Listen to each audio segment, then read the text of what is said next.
This is my celebration video, live video for the 500 subscribers that I promised in my 4-year living in Spain video that I would give a live video. So that's what I'm doing. So hi to everyone who joins us. We're going to first talk to you about what we've done this week because we actually have never lived in Spain in a city where Semana Santa was celebrated. And when we first moved to Zaragoza in 2021, we got here 1 week after Semana Santa. So we've never done any Semana Santa traditions until this year, even though we've lived here for 4 years. And we only ever saw a procession in Alicante, which was an accident. So here in Zaragoza, and I think in other areas of Spain, they get palm fronds for the kids. They're fresh palm fronds, and they sell them like this, and then you hang candy on them.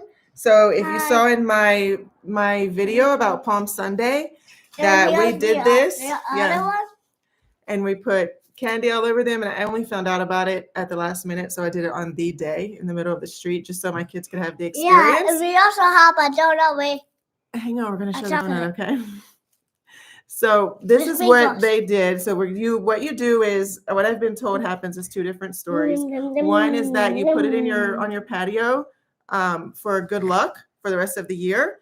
And the other one is that if you read some of the comments in the video, is that this is the way they put it on their house as a sign that Jesus is in their house, is welcome in their house, and is blessing their house, or something along those lines. Okay, so some people take it in a very religious way, and then other people take it more of like I don't know, like a good luck way, less religion. Okay, we're going to try some foods. I have here 4 things.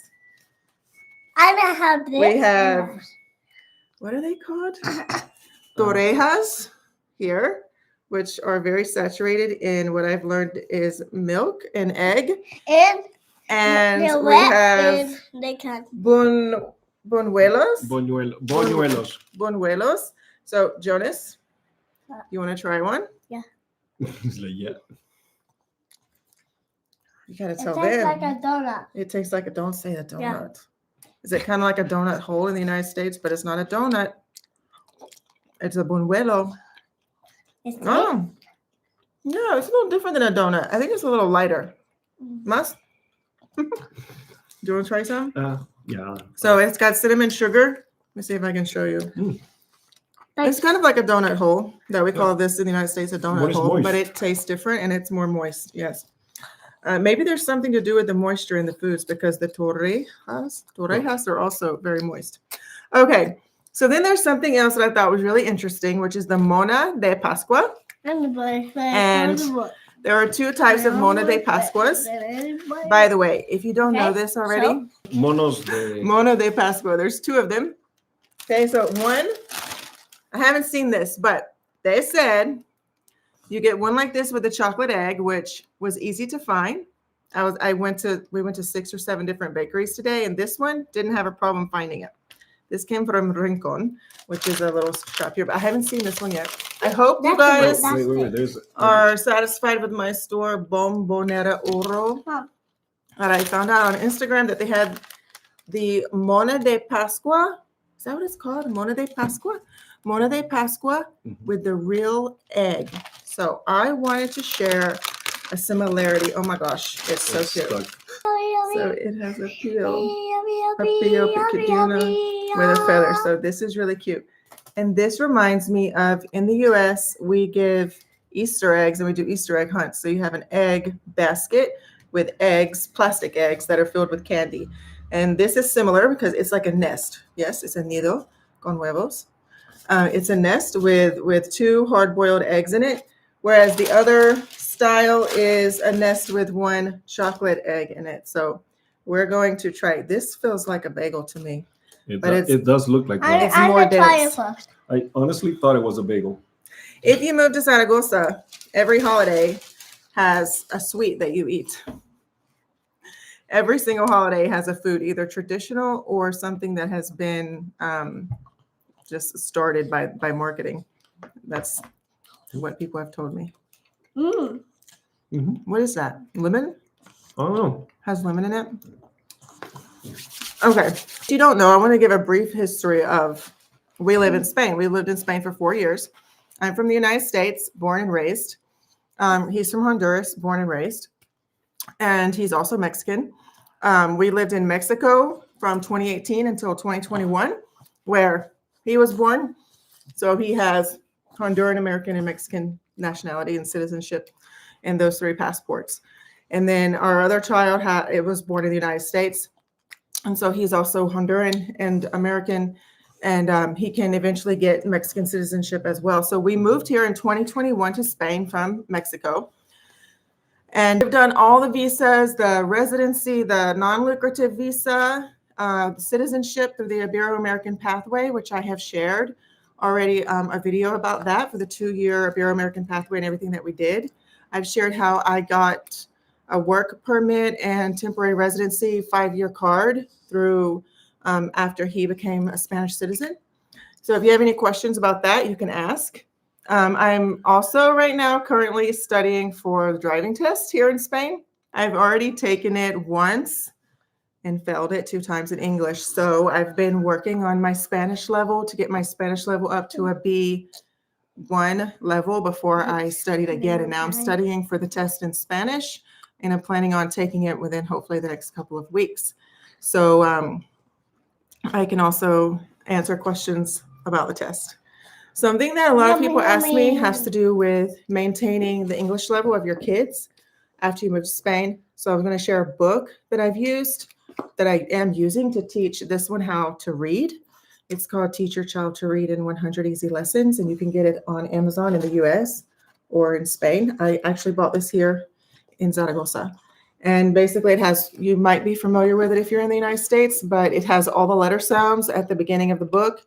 And then you go through and you do, I love you too, and you do 100 lessons. So we don't do the full lesson every day, but you go through here and it's 100 lessons. So it's 100 days. And so he's learning how to read in English here. And that's one way that you can maintain the level of English. I wanted to share for the people who are in the US who are interested in things like this, what our bills are for. I have our bills here. Private health insurance that we pay every month is 206 euros for private insurance, and we use MapFree. And then we have our power bill, which is with Iberdrola, and it's 135 euros and 9 cents. When you move to Spain, the power bill, you can actually look on a website and you can see where you could actually get a better deal at. Okay. And then we have the internet, which includes the 2 phones, and it's 42.10. And that comes with one phone being with unlimited internet and the other phone being with 60 gigabytes of internet. And the how much data do you have on the internet? Oh, in the house, 10 gigabytes. 10 gigabytes. So it's 42.10 for 2 cell phones and the internet in the house. And it's 10 gigabytes, not megabytes. 10 gigabytes of internet. Okay. And then I have our water bill, which for 3 months is 87.32. So I just want to share that with you guys. If you like that type of information, I can do it again the next time that I do this. Let's see, what else? I wanted to share 3 things that I think that you should do before you move to Spain. I know that everybody likes to focus on where they're going to live and looking at Idealista and finding your rental, but really it's a waste of time because no one's renting to you without you being here. You're going to end up getting ripped off, have to pay a lot of money in advance that you don't want to pay, like a year of rent in advance. It's completely crazy. We've never done that. But there are 3 things that I think that would actually help you with your life in Spain. And that is 1, taking Spanish lessons very intentionally wherever you're at before you get here. The second one is to study for your driver's test, which you can do if you go to practicatest.com, I think it is, but the name of the company is Practica Test. And you can just register, and with your registration, you can take 1 test a day for free. And then if you want to pay for the registration, you pay for it to sign up for a monthly thing, then you can actually take all the tests completely. So right now I'm studying for the driving test by theme, and it tracks your progress and tells you when you're ready for your test. So that's something that you can do to prepare for your move to Spain that will really help you when you get here, because it's really hard to get your driver's license in the first 6 months that you live here. And 6 months after you enter Spain with residency, you can no longer drive with your U.S. driver's license. But for the first 6 months, you can drive. And in that case, you're going to want to have your international driver's license. So that brings me to the third thing that you should do. Get your international driver's license. It will be good for 1 year, and then you can continue to get it every year or whenever you return to the U.S. to get it. And you'll be able to drive in other countries that are not Spain, but you'll also be able to drive for the first 6 months that you're living in Spain. But once you've been here for 6 months, you have to have your driver's license in order to legally drive a car here. And that's where studying in advance is really going to help your life here. Looking for a rental, figuring out schools, all of those things are human nature. We did it too, but they're not helpful. So I want to tell you, based on our experience, what's actually helpful in driver's license, international driver's license, studying for your driver's license, and learning Spanish in advance at as high of a level as you can are the three things that are the most helpful. So now I'm going to read. If you guys want to like send something, you can. You know, I'm right here. Let me type hi. Hola.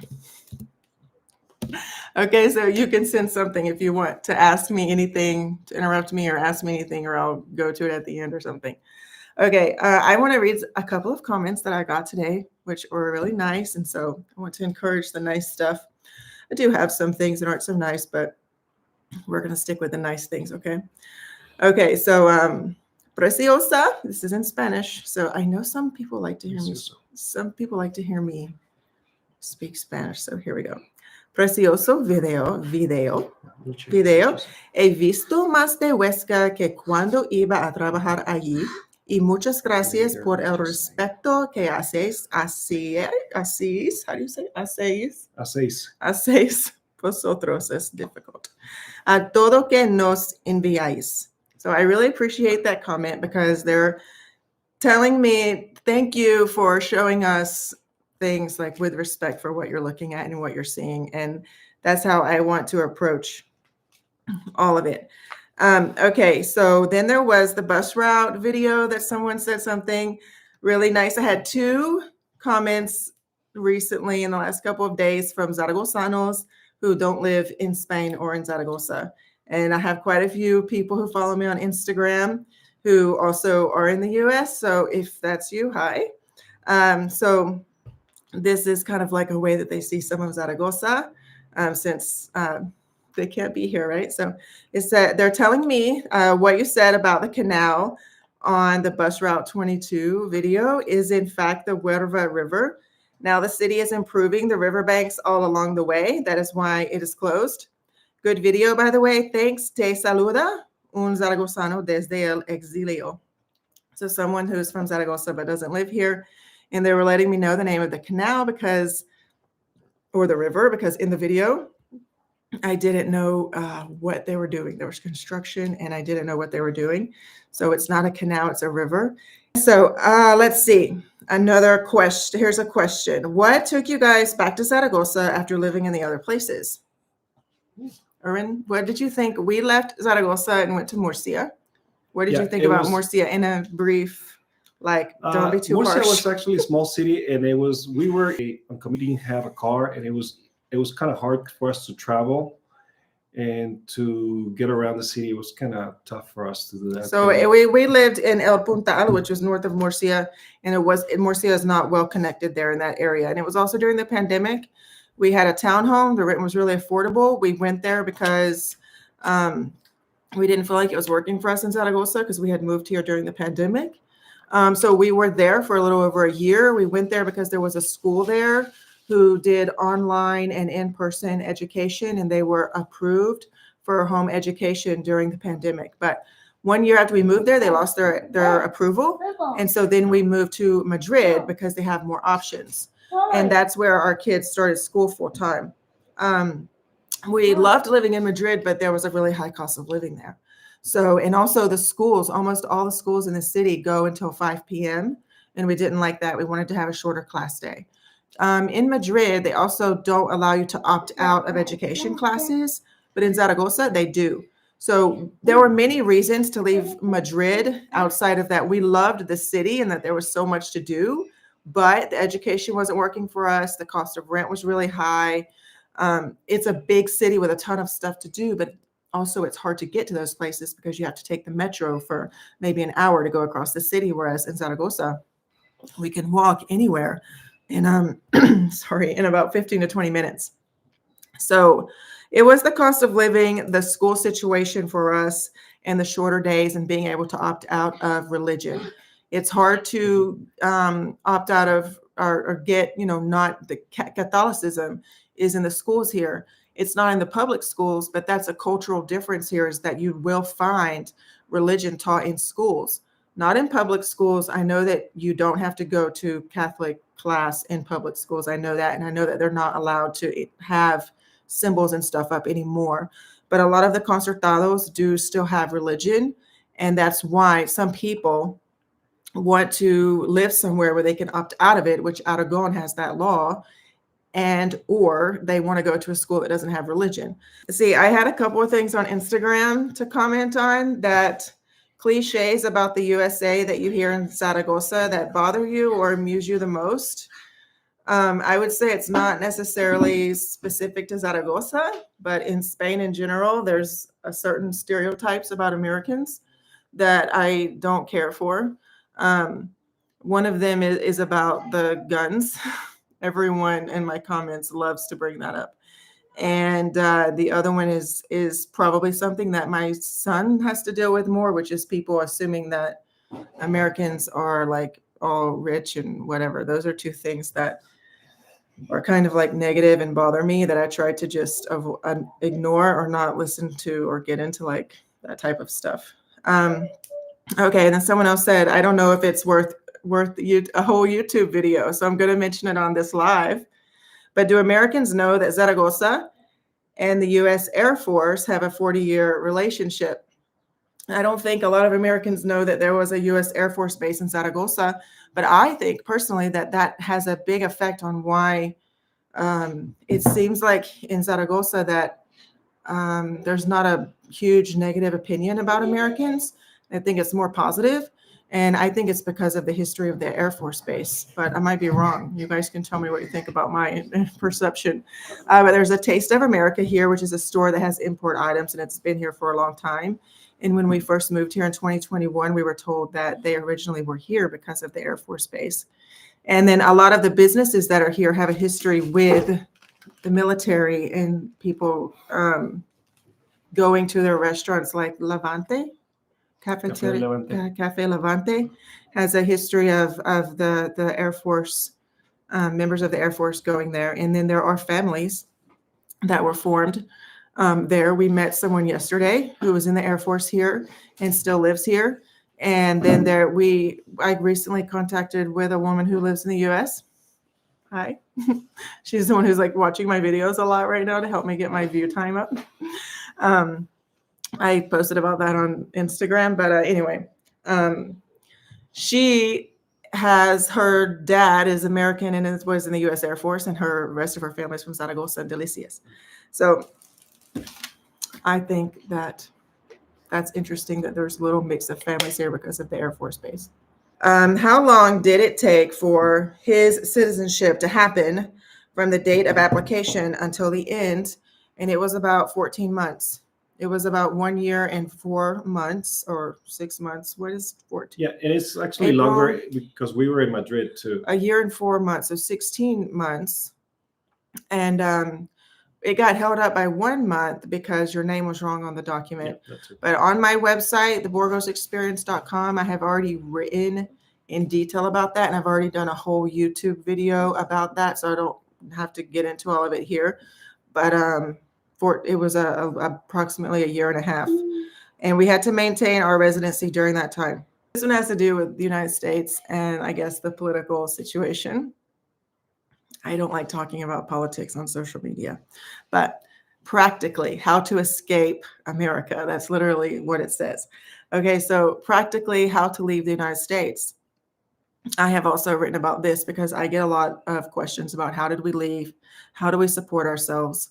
How do we live, if we don't have a job in the country? And I've written about this on my blog already, but basically my suggestion to people who want to leave the United States especially if you're in a situation like what we were, where you're a so-called mixed status family and one of you does not have legal status in the United States. And right now, I respect that it's very scary, and I'm very thankful that I'm not there, because I would be even more stressed out than I was when I lived there. But essentially, you need to figure out how to work a digital job, get yourself some training or certification. In my opinion, the moment that you cross into the border of the United States and you're not legal, you should start using your opportunities that you have there to learn more and to get more educated, so that you can use those skills in your future, whether it's whether it's in the United States or elsewhere. So, like, for example, he was a software, you're a software engineer? No, computer engineer. No, but in Honduras. Oh yeah. In Honduras, you were a software engineer. Yeah. And that's what you went to school for in Honduras. And then you went to the United States when you were 17. And when you got there, you worked low-level jobs because you did not know English. Yep. And then eventually you built your English level up. And you, what did you do? You worked in like the German Olympics. You moved for job opportunities. I worked in restaurants and as dishwasher, busboy, Hola, from waiter, Barcelona. waiter. My son is and speaking a eventually I few ended up. Catalan. Hang on. My son is speaking a few Catalan words. So I just want to tell Mickey from Barcelona that my son, my oldest son, I guess he's learning Catalan a little bit at school. It's not an official language here or taught in the schools, but I guess they teach random words every now and then. Okay, so go ahead. Yeah, so I work in the restaurant business and other And then you things. went to the And, Olympics with Germany and Florida.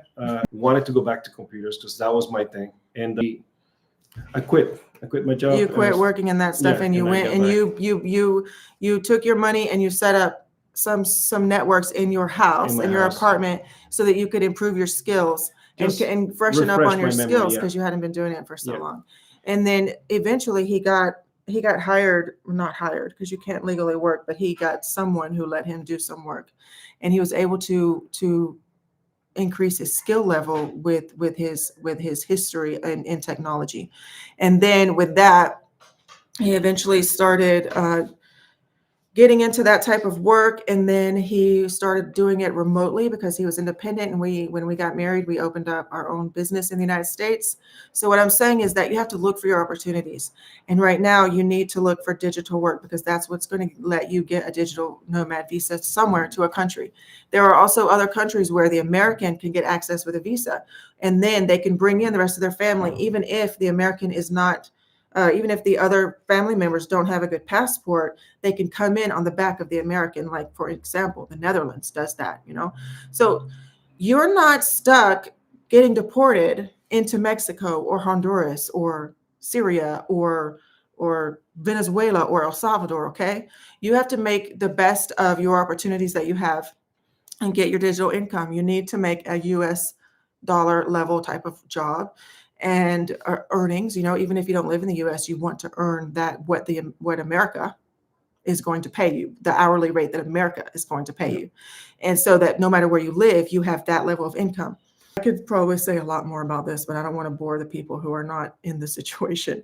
But it's scary to leave, but we're proof that you can, and you need to set yourself up for the opportunities that you have now so that you can use those in the future. And you should start doing that yesterday. Okay. I had another question about expat groups in Zaragoza. Yes, Internations is here. They do meetings. It's not really my cup of tea because they are out too late, and I think that most of them don't have kids.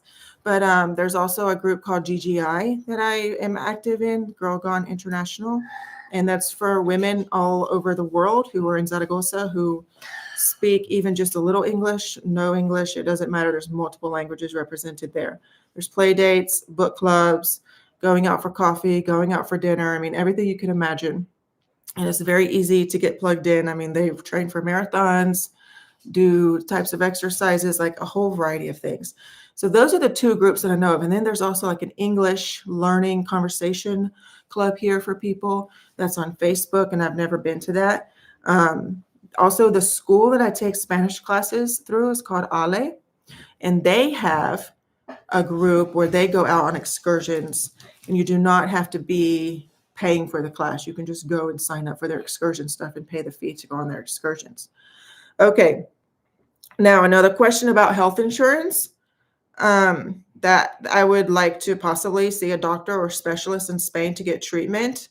I have my Latin American passport and US passport, so what would be the easiest route? And do I have to live in Spain for 2 years to get citizenship in order to use the healthcare? Well, you can come and you can pay cash for your healthcare here. The healthcare tourism is a thing. You can come and pay cash into private sector. You can get private health insurance and use that, and I think you could use that even as a tourist. And beyond that, you need to get legal residency here so that you can pay for private health insurance for 1 year. And then after the first year, you can pay for convenio, what's called convenio especial. And I think it's $65 a month for non-retirement age people under 65, I think. And after 1 year of residency, you can sign up for that, and you'll be able to use the public health care, but you're paying into it. So it's a myth that Spain has free health care. Spain does not have free health care. Everyone pays for their own health care here. They pay for it out of their paycheck, or they pay for it in their autonomo fees, but they're not just getting health care for free. Okay. The other option is to come in on a work permit, and through that you would sign up for social health care through your employer. So like I said, that's the 4 basic ways of using the health system here. And Spain has one of the best health systems, I think, in the world, or at least in Europe. It's very highly rated, and it's easy here to use healthcare, to get access to it. The access is easy, but it's not free. That's a myth that is in the expat groups, that people think that it's free. And it is very affordable compared to American healthcare, which is not affordable. Like I said, the total of our healthcare being $200 a month, we pay about 2,500 euros a year for a family of 4. In the United States, when we only had 1 kid, there was 3 of us, and we paid over $500 a month. And now I know that it would cost more. There's one other thing I want to share with Zaragoza and the United States. And that is that someone told me that was it YouTube or Instagram? I don't know. But in the United States, in New York, we have the Twin Towers, and here they have the Twin Towers of Zaragoza. Is that what they're called? Mm-hmm, yeah. And they were built by the same people who built the Twin Towers in the United States. So I think that's cool. That's like another connection that we have between Zaragoza and the United States. And I think it's interesting that weren't Ferdinand and Isabella the king and queen of Aragon at some point? Was that? Ferdinand and Isabella, weren't they the king and queen of Aragon? Yeah, I think so. Yeah. And those are the ones who gave permission to Columbus to go explore past into the Atlantic Ocean. And they were the king and queen in Zaragoza when that happened. So that's another connection with history and the Americas, that I really love. Okay, so if you have any comments, any questions, I only see one person who's leaving the comments. So thank you for your participation. And if there's anything else that I can share with you or tell you about, let me know. But you can add comments to this after I sign off, and I can do this again. Do we want to know, before I leave, what's in the egg? Is it literally a hard-boiled egg in there? I have 2 more to give the kids in the morning. So I want to know. And, I wouldn't be eating in Spain if I didn't have a knife and fork. Here comes the other one. So Hello? Can you hold this like you're the table? Me? Yeah, be the table. Okay. Hold it firm. I'm cutting. Don't let it drop. Okay, so wait. Rotate it. Something Okay, in there. It has some nougat stuff. Try. Yeah. Since you have it here, bring your face in here. Are those real eggs? I don't know. Let's see if they're real eggs. That's what I mean. I think they're real eggs, yes, but Hopefully, I'm gonna go crack it in a bowl. hang on. But what I want, is it like a hard-boiled egg, or is it, Spain likes their eggs runny? Yeah. And what if I crack this open and it runs all over? I'm gonna me? go get a We'll bowl. see. Isabel era la reina de Castilla, Fernando el rey de Aragon. Oh, okay, so they were in two different regions, but I'm they gonna were give myself a married, chair. and so that's how they got joined together. And so they had to. Columbus had to ask the two of them. Huevos de Pascua, sí, es monas, sí, también monos de Pascua or huevos de Pascua. How do I can't Wait. open it? You have Oh. to crack it. You have to crack it. I'll go It's get a gotta bowl. be- it's Do I gotta get a be bowl? hard. Ooh. Yeah, Okay. it's a hard-boiled egg. Like for the egg. Wait. La mona de Pascua, sí. Oh my gosh. Okay, so it's cooked. I think it's cooked all the way through. Jonas likes these types of eggs. This is so interesting. Never in my life did I imagine I would be peeling an egg from a donut type of bagel in Spain on a YouTube live, but here we are. Yeah. Life comes at you fast. Cuando se casaron, okay, it was a way to defend. 2010. It was a way I to want it. unify Spain.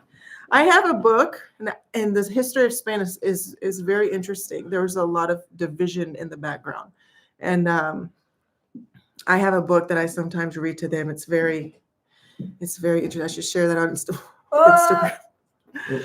Okay, wait, it's just a hard-boiled egg. There is a food here with a shrimp and a hard-boiled egg. You guys know what I'm talking about. I Yes, can't remember the name of it, but it's a tapa. Yes, it And it's tastes. typical to Zaragoza, and it has the shrimp and the egg that you like to eat the shrimp, and you give your brother Yes. the egg. He likes the Jonas likes the egg. You want to try? Him. It's like This is one of his favorite things to he eat. likes the egg a lot. Like you can see, I like the shrimp, and they put like a stick in the middle of it so that way they join it. It makes it a pincho. And before I thought that it was like, I don't know, an egg with shrimp inside of it when I got it, but then I was like, I don't really like It was this. a deviled egg Yeah, fried. and so I gave it to Jonas, and Jonas loved it. Right? Okay, so I hope you've enjoyed seeing us. Let's see about the other egg. Is it a hollow chocolate have egg? it? My hands are disgusting. I'll open it. Uh-uh. I'll open it. Wait, we're gonna do I it want it. Wait. No, you're gonna I have to can't crack it with the. I'll open it. It might be a solid. again with the knife. Yeah, I think it's hollow. Is it? Oh my gosh.